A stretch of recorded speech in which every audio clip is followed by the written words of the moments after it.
बिस्मिल्लाहिर्रहमानिर्रहीम अस्सलाम वालेकुम। अल्लाह ताला की बेपनाह निअमतों का शुक्र अदा करते हुए आज की वीडियो करते हैं जी शुरू। दोस्तों, अब से कुछ घंटे पहले दो वाक़यात ऐसे पेश आए हैं कि जिसने इस्लाम का रोशन चेहरा इस तरह मुसलमानों के सामने लाया। इसमें तो कोई शक नहीं है कि इस्लाम अल्हम्दुलिल्लाह सबसे आला मज़हब है, और लेकिन इन दो वाक़यात की वजह से इस्लाम का रोशन चेहरा जो गैर मुसलमानों के सामने आया ना, इसकी मिसाल बहुत कम देखने को मिलती है। वाक़यात क्या है? पहला वाक़या, बरतानिया के अंदर एक शख्स की दुकान के ऊपर चोरी का वाक़या।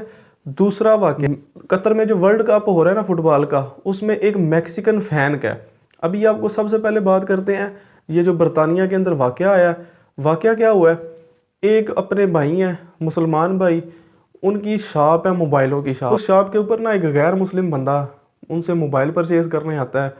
वो उनको थोड़ी देर जो है ना वो इधर उधर उलझा के रखता है, ये मोबाइल दिखाओ, ये दिखाओ। वो उसको मोबाइल वगैरह दिखाते रहते हैं।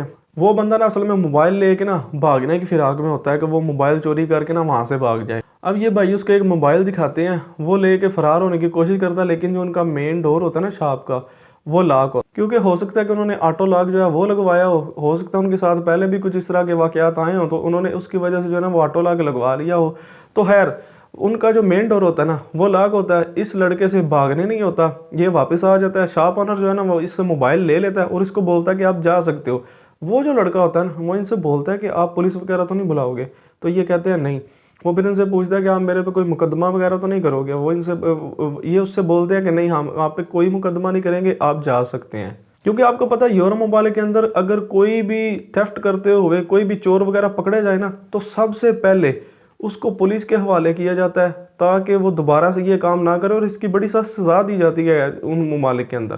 खैर, ये उस शख्स को छोड़ देते हैं, वो चला जाता है। तो ये भाई कुछ देर बाद जो है ना ये वीडियो सोशल मीडिया के ऊपर पोस्ट कर देते हैं। तो लोगों के जो है ना वो कमेंट वगैरह आते हैं कि आपने इसको जाने क्यों दिया, आपको चाहिए था कि इसको आप हवाले पुलिस करते, इसको सख्त से सख्त जो है ना वो सज़ा दिलवाते ताकि नेक्स्ट टाइम ये बंदा ये काम ना करता।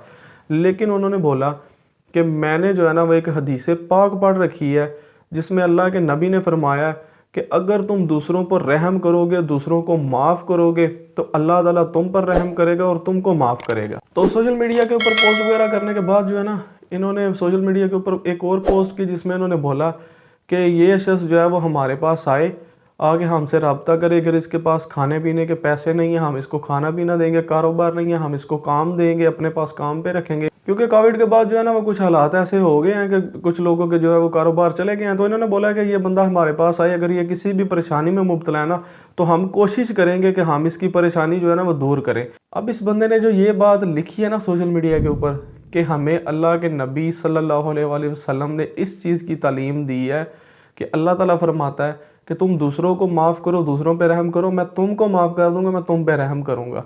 तो ये चीज़ आप खुद सोचें कि ये वीडियो बहुत ज़्यादा वायरल हुई है, तो लोग जो गैर मुस्लिम है वो ये तो ज़रूर सोचेंगे कि यार इनके नबी कौन है। वो इस्लाम के बारे में ज़ाहिर रिसर्च भी करेंगे, और कुछ लोग जो है वो इंशाल्लाह इस्लाम के अंदर, दायरा इस्लाम के अंदर दाखिल भी होंगे, मुसलमान भी होंगे। क्योंकि ये कोई छोटा मोटा काम नहीं है। उन ममालिक के अंदर जहाँ पे जो है वो आपको पता हो कि अगर आप किसी को पकड़वा देते हैं तो उसको जो है वो साल साल सज़ा दी जा सकती है। लेकिन इस भाई ने फिर भी उस बंदे को माफ़ किया, हालांकि उस बंदे के पास वीडियो भी मौजूद थी कि ये बंदा हमारी शॉप से मोबाइल चोरी करके भागने के चक्कर में था। अब हो सकता है कि उस बंदे ने जो चोरी करने की फिराक में था वो बाद में जाए इस्लाम के ऊपर रिसर्च करे कि इस बंदे ने जो है वो मुझे ये बात भी बताई है और मुझे छोड़ भी दिया है, तो किस वजह से छोड़ा है, और वो दायरा इस्लाम में भी दाखिल हो। अब आते हैं दूसरे वाक़े की तरफ। दूसरा वाक़या क्या है कि कतर के अंदर एक मैक्सिकन फ़ैन जो मैक्सिको की फ़ुटबॉल टीम का फ़ैन था, वो जो है ना वो एक मस्जिद के तरफ जाता है। वहाँ पे ना अज़ान हो रही होती है। सबसे पहली बात कि आपको पता है कि अरब ममालिक के अंदर जो है ना वो उनकी जो अरबिक है वो बहुत अच्छी होती है, और दूसरे नंबर पे उनके पास जो क्या लें कि लाउड स्पीकर्स वगैरह हैं वो भी एचडी क्वालिटी में, एचडी साउंड में होते हैं। तो वो बंदे उधर जो जहाँ मस्जिद में अजान हो रही होती है ना, तो वो यकीन माने इस तरह मगन हो गया, अजान सुन रहा है ना, कि जैसे उसे दुनियादारी की किसी चीज़ की कोई खबर नहीं है कि मेरे इर्द गिर्द क्या हो रहा है। वो उस अजान के अंदर जो है ना वो इतना गुम हो जाता है कि लोग बाद में आके जो है ना उससे पूछते हैं, तो वो कहता है कि मैंने ये ज़िंदगी में पहली दफ़ा सुनी है, और मुझे इसने इतना जो है ना अपनी तरफ अट्रैक्ट किया है कि मैं इसके अंदर से खुद को निकाल ही नहीं पा रहा। फिर उसने कुछ बंदों से पूछा कि ये क्या है, तो उन्होंने जो है ना वो उस बंदे को इंग्लिश के अंदर ट्रांसलेट करके बताया है कि ये मतलब है इन अल्फाज का। तो उस बंदे ने बोला कि मैं इस पर मज़ीद रिसर्च करना चाहता हूँ।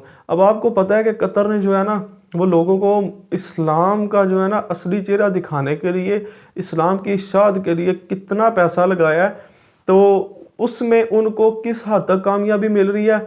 ये इस तरह के वाक़यात कि आए दिन लोग जो है वो अल्हम्दुलिल्लाह मुसलमान हो रहे हैं और मुसलमानों के रवैयों से इस तरह मुतासर हो रहे हैं कि उसकी मिसालें आपको बहुत कम देखने को मिलती हैं। अब वो बंदा अपने मुल्क भी जाएगा, इस्लाम के ऊपर जो है वो रिसर्च करेगा और अल्लाह पाक उसको कलमा जो है पढ़ने की तौफीक अता फरमाए। हो सकता है वो बंदा मुसलमान भी हो जाए। सिर्फ जो है ना ये कोशिश है। कोशिश किस चीज़ की है कि वो लोग इस्लाम की इशाअत के लिए पैसा भी लगा रहे हैं। उन्होंने मसाजिद को जो है वो म्यूज़ियम के अंदर कन्वर्ट कर दिया है। तरह तरह की जगह जगह पे अहादीस लिखी हुई हैं, कुरान के नुस्खे लोगों को गिफ्ट किए जा रहे हैं, लोगों को इतने गिफ्ट किए, हर तरह की जो है ना गिफ्ट वो लोगों को दिए जा रहे हैं, ताकि इस्लाम, वो इस्लाम जो, इसमें कोई डाउट नहीं कि इस्लाम सबसे आला तरीन जो है ना वो मज़हब है, लेकिन कुछ शरपसंद अनासर ने इस्लाम का ऐसा चेहरा लोगों के सामने पेश कर दिया हुआ है कि लोग जो है ना वो हमको अच्छा नहीं समझते। लेकिन कदर की इस कोशिश के नतीजे में जो इस्लाम का पॉजिटिव चेहरा लोगों के सामने आया ना कि यार ये कितना पुरअमन मज़हब है, वो उसकी मिसाल बहुत कम मिलती है। क्योंकि ये वो लोग हैं, ये कतर वालों की बात कर रहा हूँ, ये वो लोग हैं जो वाकई ही में इस्लाम को फैलाना चाहते हैं, लोगों को हक की दावत देना चाहते हैं और यही प्रैक्टिकल जो है ना वो करके भी दिखा रहे हैं। उन्होंने नहीं देखा कि इसमें हमारा पैसा कितना लग रहा है। हालांकि आप फुटबॉल की जो है ना वो हिस्ट्री निकाल के देख लें, 10 से 15 बिलियन से ऊपर, या हद 20 बिलियन या 25 बिलियन किसी वर्ल्ड कप के ऊपर लगा होगा। फुटबॉल की हिस्ट्री में पहली दफ़ा है कि 225 से 30 बिलियन डॉलर जो है तकरीबन इसके करीब जो है ना वो बताए जा रहे हैं कि कतर ने लगा दिए हैं लोगों को सिर्फ इस्लाम का चेहरा दिखाने के लिए कि इस्लाम कितना पुरअमन और पुरमहज़ब जो है ना वो मज़हब है एक। ये वो लोग हैं जो प्रैक्टिकल करके दिखा रहे हैं कि अगर लोगों को इस्लाम की दावत देनी है ना तो इस तरीके से दी जाए। दूसरी तरफ हम लोगों को क्या दिखा रहे हैं, हम अब यकीन माने बराए नाम मुसलमान रह चुके हुए हैं। हमारे इधर क्या चीज़ें लोगों को दिखाई जा रही हैं कि जी उसने 4 ठुमके लगाए हैं वो फेमस हो गई है, उसने ये किया वो फेमस हो गया, इसने चल के दिखाया ये फेमस हो, इसने ये गाना गाया है ये फेमस हो गया, इसके पास इस चीज़ का टैलेंट है, इसके पास इस चीज़ का टैलेंट है। टैलेंट के नाम पर ज़ीरो, बिल्कुल कोई किसी किस्म का कुछ भी टैलेंट नहीं है। हम वैसे तो गिने जाते हैं कि उम्रा करने में पाकिस्तानी दूसरे नंबर पे हैं, लेकिन यकीन माने हराम खाने में हम लोग जो है ना वो कोई कसर नहीं छोड़ते। हम दूसरों का हक खाने में कोई कसर नहीं छोड़ते। खुदारा अगर इस्लाम का चेहरा लोगों के सामने लाना है ना तो इस तरह की मिसालें पैदा करें, और ताकि हमारी आने वाली नस्लें भी इस चीज़ को याद रखें कि हम मुसलमान हैं। क्योंकि जो हालात जा रहे हैं ना, जो इस वक्त हमारे मुल्क में हो रहा है, मुझे नहीं लगता कि हमारी आने वाली नस्लें जो हैं उनको इस्लाम का पता भी होगा। अभी यकीन माने कुछ देर पहले एक बंदे की वीडियो देख रहा था, उसका नाम नहीं मुझे आता, लेकिन वो लोगों से ना इस्लामिक सवाल वगैरह जो है ना वो पूछता है, और उस बंदे ने 2 लड़कों से इतने आसान सवाल पूछे ना इस्लाम के बारे में, यार सब किसी का उस एक लड़के को किसी चीज़ का कोई जवाब नहीं आया। लेकिन जब उसने ये पूछा ना कि भाई आप मुसलमान हो, उसने बोला जी मैं मुसलमान। उसने जब उससे ये सवाल किया ना कि हम किस नबी की उम्मत हैं, तो उस बंदे ने बोला कहता मुझे नहीं पता। फिर उसने बोला कि पहला कलमा सुनाओ। उस बंदे को पहला कलमा भी नहीं आता, और काम क्या है जी, मेरे 9000 फॉलोवर हैं टिकटॉक के ऊपर। ऐसे फॉलोवर को, ऐसी फेम को आपने क्या करना है? आपको कलमा नहीं आता, आपको नमाज का नहीं पता, आपको अपने नबी सल्लल्लाहु अलैहि वसल्लम का नहीं पता, तो खुदारा होश के नाखून लें। ये दुनिया, ये कामयाबी वाली ये दुनिया नहीं है। कामयाबी उस दुनिया की मांगे जो पूरी ज़िंदगी चलनी है उसके बाद। बाकी अगर आपको आज की वीडियो पसंद आई हो तो वीडियो को लाइक करें, सब्सक्राइब करें, कमेंट करें और अपने दोस्तों के साथ शेयर भी करें, और भाई को दुआओं में याद रखें। अल्लाह हाफ़िज़ व नासिर।